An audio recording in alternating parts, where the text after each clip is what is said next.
Welcome back. It's Dr. Jen Ferboni, better known as DocJenFit, and we're going to talk about 3 things you can do for scoliosis. Now, keep in mind, there is no one fix for scoliosis. There's a ton of school of thoughts of what you can do to help improve it.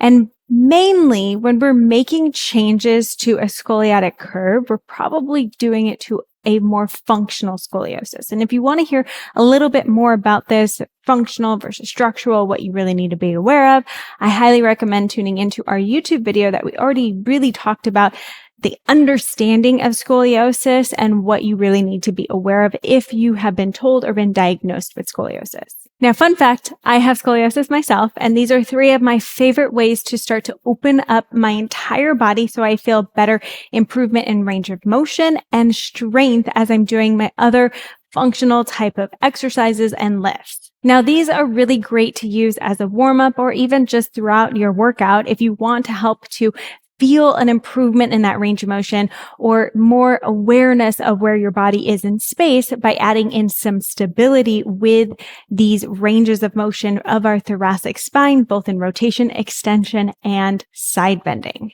Now, the first one, I'm going to use this band here, and this is from our Optimal Body Therapy Kit. So if you don't have resistance bands handy, they're really great to just be able to add to exercises super easily and add a little bit of load and tension. So I'm going to come into a half kneeling position. Right now, my right leg is in front and I'm going to rotate to my right. So I'm rotating in toward that leg, but to add a little bit of just feedback for my body so that it increases the ability to move actively in that range, I'm going to add the band for some load.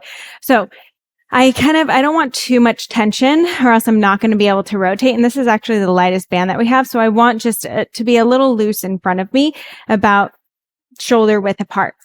I'm going to squeeze and kind of tuck my tailbone under and pull this right hip back. This is going to set my pelvis in place. So I'm trying not to move from my pelvis. I'm trying to really focus on moving from this upper body. So I kind of increase tension in that pelvis. Then holding it here, I'm going to think of reaching with my left arm as I open and rotate as far as I can. When I get that reach from my left arm and then pulling that shoulder blade back on the right as I reach, I'm really helping to also move those shoulder blades along the rib cage. Add the breath. So squeeze that pelvis, pull that right hip back, and then add breath. Breathe out, reach,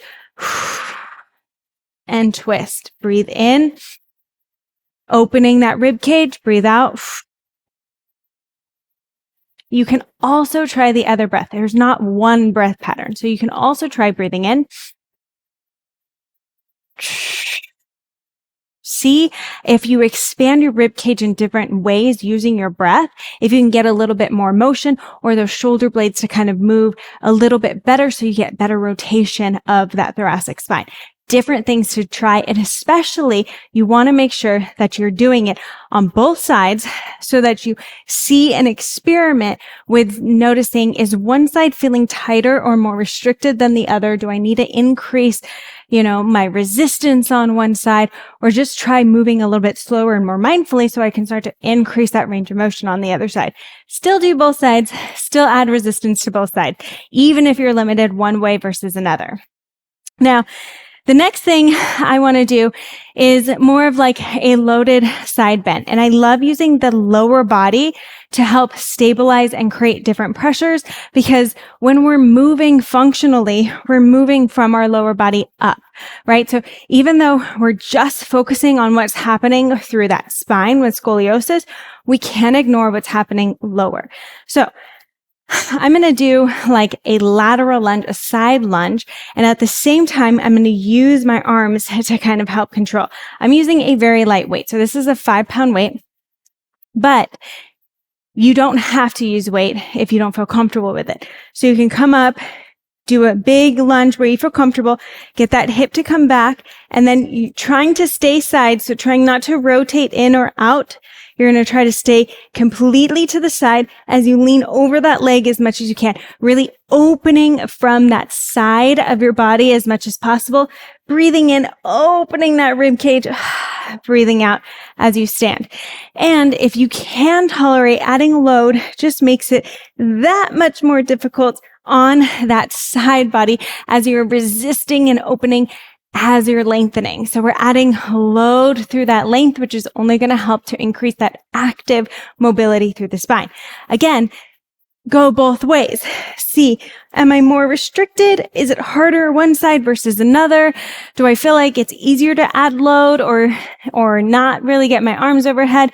Again, if this is too difficult, you can place your thumbs just on your shoulders and shorten that range and just work on moving through the spine. This adds a longer lever, so it's very good to try to get those arms overhead if you can tolerate that. Now, the last one we're going to do, I do like to use a small weight, but I'll show you without, is again, seeing how my body moves from those feet all the way up my body. So these are kind of like a full body rotation, and I really like it because we're going to get the feet to rotate. If I move one way or the other, my feet move, or they should move as well, right? So this is really good, especially barefoot. So if I lean toward my outside of one leg, I'm going to rotate in with my leg. I'm going to drop in with the knee, dropping from the foot, lifting from the foot. And then I will spiral out of that, completely reversing how my feet are, and then opening for my hips. So kind of squeezing, opening, rotating from my entire full body as I come up. So a little bit faster, that's down, rotate up, rotate down, rotate up. So now I'm getting my entire body to flex and rotate one way and extend, side bend, and open the other way. This is really good for the entire body to start to play with those different ranges of motion, getting used to and telling the brain it is okay to move and rotate, even if you have scoliosis. Again, I have scoliosis. These are some of the exercises I've been adding into my life over time, and I've only noticed better increases in how I move and how I feel and function. If you feel comfortable, that's where you could add just a little bit of weight coming up and across. Down, up and across. Watch my feet. They should move. Okay.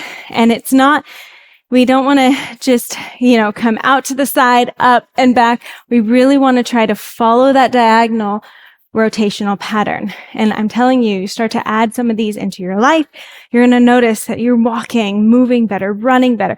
You feel a little bit more comfortable when you're lifting. You might not reduce your scoliosis, but you can improve the way you feel within your body.